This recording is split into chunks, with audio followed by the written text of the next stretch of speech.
بسم اللہ الرحمن الرحیم، سبق نمبر 4، تخصص فی القراءۃ، سبق نمبر 4۔ پچھلے سبق نمبر 3 کے اندر کچھ اصطلاحات جو دیگر روایت میں پائے جاتے ہیں اور روایت حفص میں موجود نہیں ہے، اس پر کچھ بات ہو گئی تھی۔ کچھ اصطلاحات باقی تھے تو ان کی جو ہے کیا نام ہے، ابھی ان پر ہم بات کرتے ہیں۔ امالہ، سب سے پہلی چیز کیا ہے؟ امالہ۔ اصل میں امالہ تو آپ سمجھتے ہیں مجرحہ کے اندر امالہ ہے، لیکن امالے کے اندر کچھ تفصیل ہے۔ امالے کے اندر کیا ہے؟ کچھ تفصیل ہے۔ یہ 3 چیزیں ہوتی ہیں۔ کتنی چیزیں ہوتی ہیں؟ 3۔ ایک ہوتا ہے فتحہ، کیا؟ فتحہ۔ اور دوسرا کیا ہے؟ امالہ جو لکھا ہوا ہے۔ تیسرا تقلیل۔ تیسرا کیا ہے؟ تقلیل۔ تو اس کی میں تھوڑی سی وضاحت کروں آپ کو، صحیح ہے؟ امالے کی تعریف کیا ہے؟ امالے کی تعریف آپ سمجھیں، الف کو یا کے طرف مائل کرنا، زبر کو زیر کی طرف مائل کرنا۔ الف کو یا کے طرف مائل کرنا، زبر کو زیر کی طرف مائل کرنا۔ بات سمجھ میں آ رہی ہے؟ اگر یہ مائل کرنا زیادہ ہوگا تو امالہ ہے، اگر مائل کرنا کم ہوگا تو یہ تقلیل ہے۔ اس کو امالہ صغریٰ بھی کہتے ہیں۔ کیا کہتے ہیں؟ امالہ صغریٰ۔ امالہ جیسے والضحی، والضحی، ابقے، یہ کیا ہے؟ امالہ۔ اور امالہ صغریٰ جس سے تقلیل کہتے ہیں، ابقا، ابقا۔ بات سمجھ میں آ رہا ہے؟ یہ کیا ہے؟ تقلیل۔ بعض لوگ ابقے کر لیتے ہیں، اس کو امالے کی طرح پڑھتے ہیں، وہ صحیح نہیں ہے۔ بات سمجھ میں آ رہی ہے کہ نہیں آ رہی ہے؟ تیسری چیز ہے فتحہ، ابقا۔ سمجھ میں آ رہا ہے؟ ابقا، یہ فتح ہے، ابقے امالہ ہے، اور جو تقلیل ہے وہ ابقا اور ابقے کے درمیان ہے، وہ کیا ہے؟ ابقا۔ سمجھ میں آیا نہیں آیا؟ یہ ان دونوں کے درمیان ہے، اس کو بین بین بھی کہتے ہیں۔ کیا؟ بین بین، یعنی یہ فتحہ اور امالے کے درمیان ہے، فتحہ اور امالے کے درمیان ہے۔ بات سمجھ میں آ رہی ہے؟ بات سمجھ میں آئی کہ نہیں آئی؟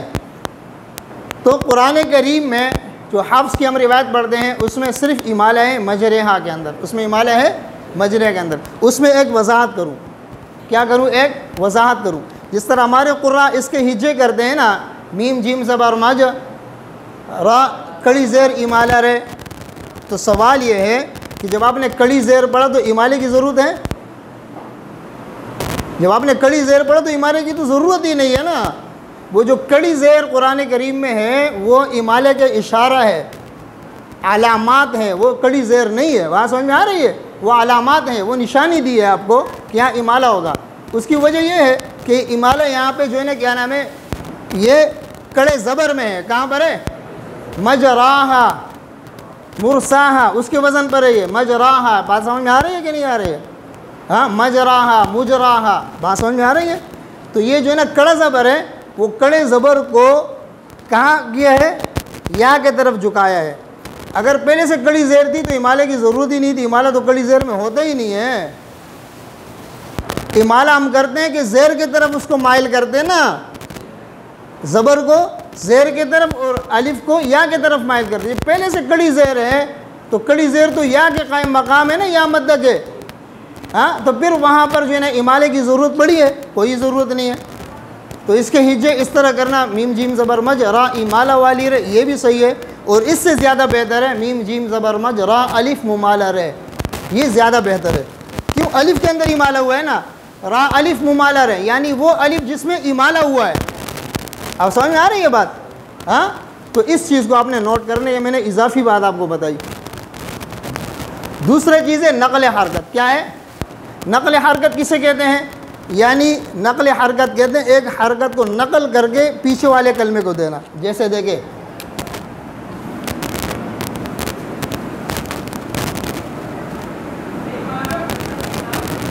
فی الارض، فی الارض، یہ حمزہ کے زبر کو نقل کر کے اسلام کو دے دیں گے، کیا بنے گا؟ یہ فی الارض بنے گا۔ کیا بنے گا؟ فی الارض۔ اس کو کیا کہتے ہیں؟ نقل حرکت۔ نقل حرکت کہاں پر ہوتے ہیں؟ نقل حرکت حمزہ قطعیہ کے اندر ہوگا۔ حمزہ قطعیہ سے جب بھی پہلے ساکن حرف ہو، حمزہ قطعیہ سے پہلے جب بھی ساکن حرف ہوگا تو یہ حمزہ کا حرکت نقل کر کے ہم پیچھے ساکن کو دیں گے۔ ہاں، من آمن، من آمن، فی الآخرۃ، فی الآخرۃ۔ بات سمجھ میں آ رہی ہے نا؟ ہاں، یعنی حمزہ کو ہٹا کے اس کے زبر ماقبل ساکن کو دے دیں گے، ساکن کے اوپر وہ زبر پڑھیں گے اور حمزہ کو نہیں پڑھیں گے، اس کو کہتے ہیں نقل حرکت۔ کیا کہتے ہیں اس کو؟ بات سمجھ میں آ رہی ہے؟ اس کو کیا کہتے ہیں؟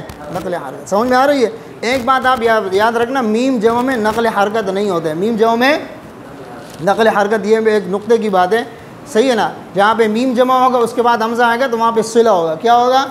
اور اسی طرح خلف کے اندر بھی، روایت خلف میں بھی میم جمع میں صلہ نہیں ہوتے، بلکہ میم جمع میں آپ نے سکتہ کرنا ہے۔ کیا کرنا ہے؟ عند الوقف ہو تب بھی آپ نے سکتہ کرنا ہے، عند الوقف بھی اس میں نقل حرکت نہیں ہے۔ باقی جہاں پہ فی الارض ہے نا، جیسے وہاں یہاں پہ یا نقل حرکت ہے تو روایت کیا نام ہے خلف کے اندر، روایت خلف میں یہاں پہ سکتہ ہوتے ہیں، فی الارض، کیا ہوتے ہیں؟ فی الارض، بات سمجھ میں آ رہے؟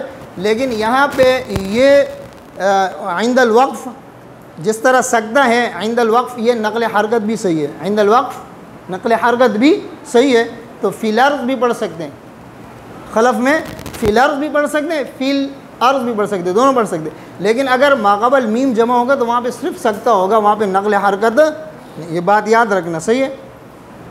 باقی جو کیا نام ہے قرات حمزہ میں، روایت قرات حمزہ کے اندر جو ہشام اور حمزہ میں جو حمزہ کا بیس ہے وہ انشاءاللہ آپ کو میں وہ تفصیلی بیس ہے، وہ میں آپ کو اکیلے سبق پڑھاؤں گا، وہ صحیح ہے؟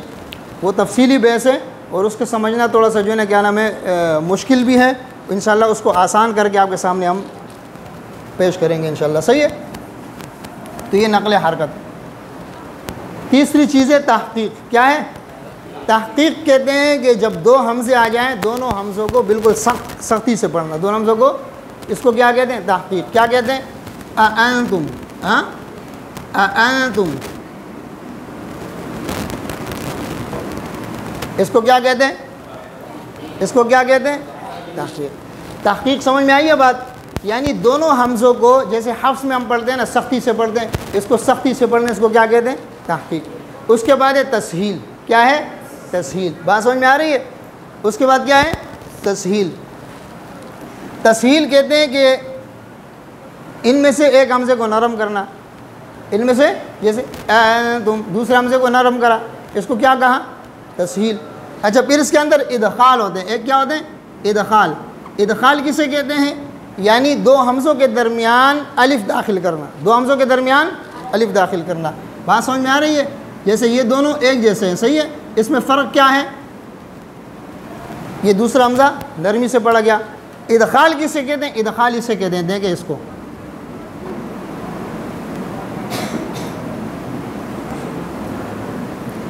ادخال آپ کو آئے گا ادخال مع تسہیل فی حمزہ ثانیہ، یعنی ادخال بھی ہوگا اور دوسرے حمزے میں تسہیل۔ اس کا مطلب کیا ہوا کہ پہلے حمزے اور دوسرے حمزے کے درمیان آپ نے الف۔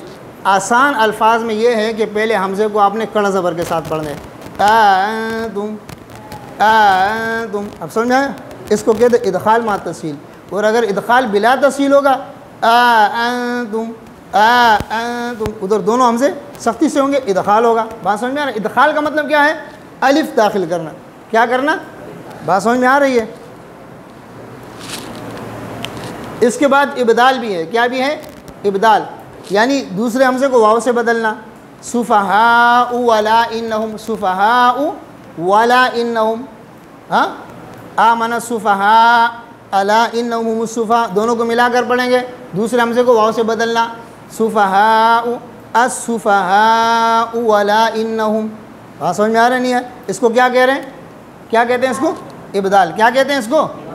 ابدال۔ بات سمجھ میں آ رہا ہے کہ نہیں آ رہے؟ ہاں، جیسے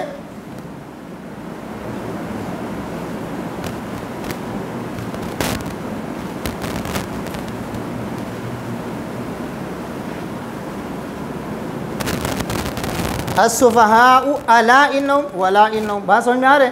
اس کو کیا کہتے ہیں؟ ابدال۔ کیا کہتے ہیں؟ صحیح ہے؟